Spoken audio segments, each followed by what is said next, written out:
Shalom Bapak Ibu Saudara. Saat ini kita akan bersama merenungkan satu bagian firman Tuhan dari Keluaran 37 sampai 38. Saudara, waktu kita dengar kata kreativitas, apa yang kita bayangkan? Mungkin sebuah lukisan abstrak, gambar klasik, atau musik dengan eksperimentalnya bisa terdengar aneh, tapi ternyata ada partiturnya. Nah, dalam dunia seni, kreativitas sering dikaitkan dengan kebebasan berekspresi, makin unik, makin bagus. Tapi pernahkah kita memikirkan apakah ada standar untuk menyebut sesuatu itu benar-benar kreatif? Apakah kreativitas selalu berarti bebas tanpa batas? Atau mungkin kreativitas itu muncul saat kita bekerja di dalam sebuah rancangan? Saudara, dari sebelum Keluaran 37-38 ini, Bezalel, si arsitek, dan Aholiab, rekan kerja dan ahli kerajinannya, juga sudah membuat kemah suci. Dan dalam Keluaran 37-38 ini, kita bisa lihat, mereka buat tabut, buat meja roti sajian, buat kandil, buat mezbah pembakaran dupa, dan banyak lagi untuk kebutuhan dalam ibadah. Bahkan kalau kita lihat, Bezalel buatnya detil. Dengan kayu apa, seberapa panjang, tinggi, semua diukur dengan baik dan menggunakan bahan yang sangat baik. Menariknya, yang bisa kita lihat di sini adalah Bezalel dan Aholiab bukan melakukan karyanya dengan kreativitas bebasnya sendiri, tapi dia membangun sesuai dengan rancangan Allah. Bahkan dalam membuatnya, Bezalel dan Aholiab dipilih dan diperlengkapi oleh Roh Allah dengan hikmat dan keterampilan untuk bisa mengerjakan segala yang diperintahkan Tuhan kepada Musa. Sehingga dari sini kita dapat lihat Allah adalah sang arsitek utama itu sendiri.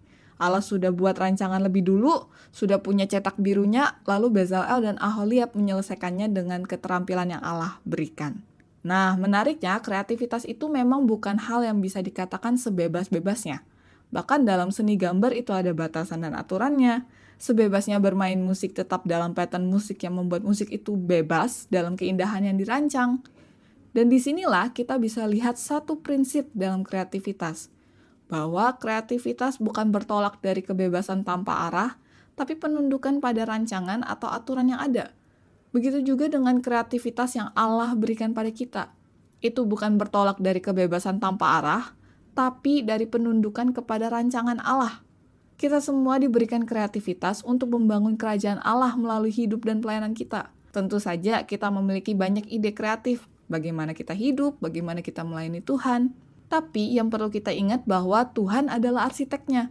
Jadi kita perlu lihat bagaimana blueprint yang Tuhan sudah siapkan untuk kita bangun sesuai kehendaknya. Bagaimana caranya kita bisa tahu? Dengan balik lagi pada kebenaran, yaitu apa kata Alkitab. Bagaimana kita hidup, bagaimana kita bekerja, dan bagaimana kita beribadah dan melayani. Mari kita dasari dengan kebenaran dan blueprint dari Tuhan, agar kreativitas yang kita lakukan memuliakan Tuhan. Saudara, dari bagian ini kita bisa menemukan bahwa kita semua seniman. Kita bisa mengerjakan dan memikirkan ide-ide kreatif. Tetapi tetap yang terpenting itu Allah adalah arsiteknya. Jadi mari berkarya dengan kreatif. Di atas fondasi kehendaknya, bukan keinginan kita. Kiranya Allah, sang arsitek yang memanggil kita, juga memperlengkapi kita dengan hikmat, pengertian, pengetahuan, dan berbagai keahlian. Kiranya Allah, sang arsitek yang memanggil kita, juga memperlengkapi kita dengan hikmat, pengertian, pengetahuan, dan berbagai keahlian, untuk kita boleh taat mengerjakan blueprint Allah dan memuliakan namanya. Amin.